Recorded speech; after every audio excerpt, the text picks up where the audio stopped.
بسم اللہ الرحمن الرحیم۔ السلام علیکم ورحمۃ اللہ وبرکاتہ۔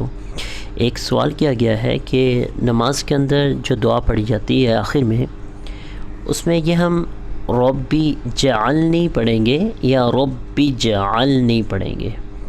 تو اس کا جو صحیح آنسر ہے وہ یہ ہے کہ ربی جعلنی پڑھیں گے، با کو ہم جیم سے جوائن کریں گے، ملا کر اس کو ادا کیا جائے گا۔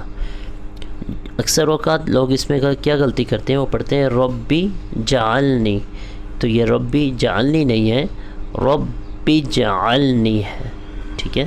تو ایک دفعہ، کیونکہ یہ قرآن پاک پہ بھی الفاظ استعمال ہوتے ہیں اور نماز کے اندر بھی یہ ہم پڑھتے ہیں، تو ایک دفعہ ہم یہ ساری دعا کو پڑھ لیتے ہیں، اس آیت کو۔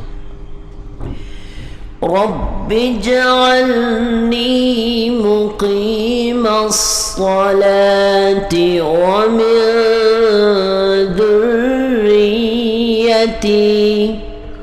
ربنا وتقبل دعاء ربنا اغفر لي ولوالدي وللمؤمنين يوم يقوم الحساب۔